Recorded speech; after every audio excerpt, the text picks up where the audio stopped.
In 701 BC, the king of Assyria, the most powerful ruler on earth, launched a campaign against Judah.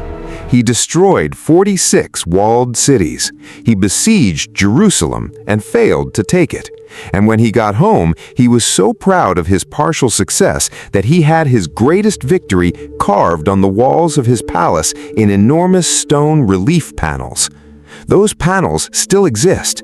You can go and see them right now in London. And they match the Bible story with startling precision. The Siege of Lachish is one of the most archaeologically documented events in the entire Old Testament. We have the biblical account in 2 Kings 18, confirmed and expanded in Isaiah 36 and 2 Chronicles 32. We have the Assyrian king's own account on a clay prism, and we have 12 massive stone panel carvings from Sennacherib's palace in Nineveh, now in room XXXV of the British Museum.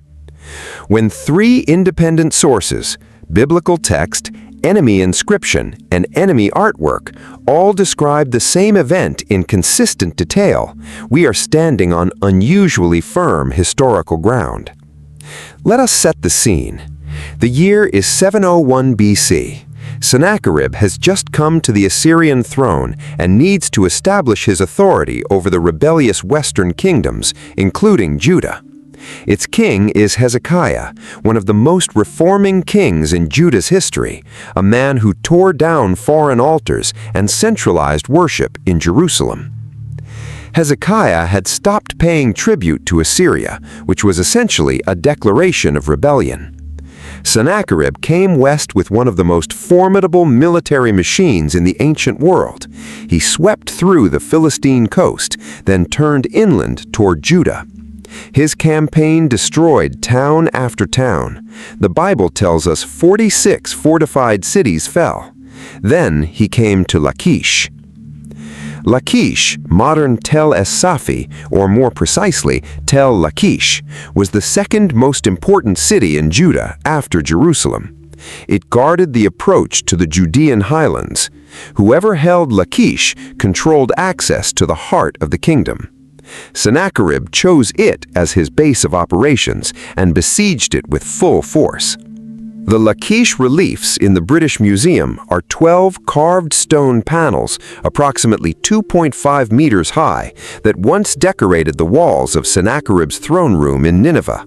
They depict the siege in extraordinary detail: Assyrian soldiers marching in formation, siege ramps being built, battering rams attacking the gates, defenders throwing torches down onto the siege equipment, prisoners being led away in long lines, a king sitting on a throne receiving the spoils. An inscription in the original carving identifies the scene. Sennacherib, king of the world, king of Assyria, sat upon a throne and passed in review the booty of Lachish. These are not generic military images. They are a specific, identified, documented event in Judah in 701 BC. Then, archaeologist David Ussishkin of Tel Aviv University began excavating Tel Lachish systematically between 1973 and 1994. What he found confirmed the carved panels in ways that are still cited as some of the strongest archaeological evidence for any Old Testament event. He found the siege ramp.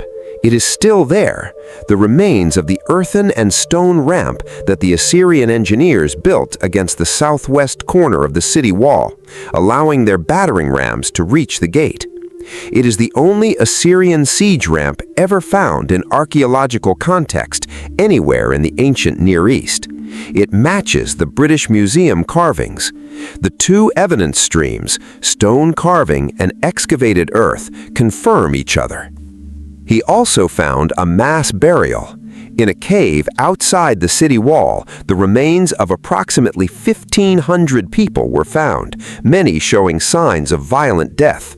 These were almost certainly the victims of the Assyrian assault, buried hastily after the city fell. Now, Sennacherib's own account. The Taylor prism, a six-sided clay prism held in the British Museum, reference number BM91032, freely viewable in their online collection, is one of 3 known copies of Sennacherib's campaign annals, inscribed in cuneiform.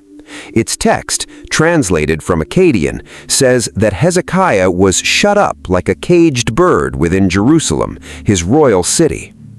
Sennacherib lists the cities he destroyed and the tribute he received. He never claims to have conquered Jerusalem. He says he received tribute and left. The Bible says exactly the same thing.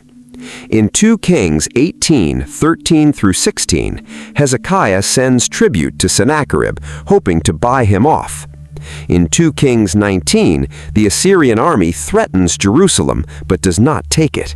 The Bible says an angel struck down 185,000 soldiers in the camp in 2 Kings 19:35, and then Sennacherib returned to Nineveh, where he was eventually assassinated by his own sons, exactly as verse 37 records. The Babylonian Chronicle in the British Museum confirms Sennacherib's violent death. 3 sources, 1 event. The Bible records the siege of Lachish. Sennacherib carved it on stone on his palace walls, and archaeologists found the siege ramp and the mass grave still in the ground.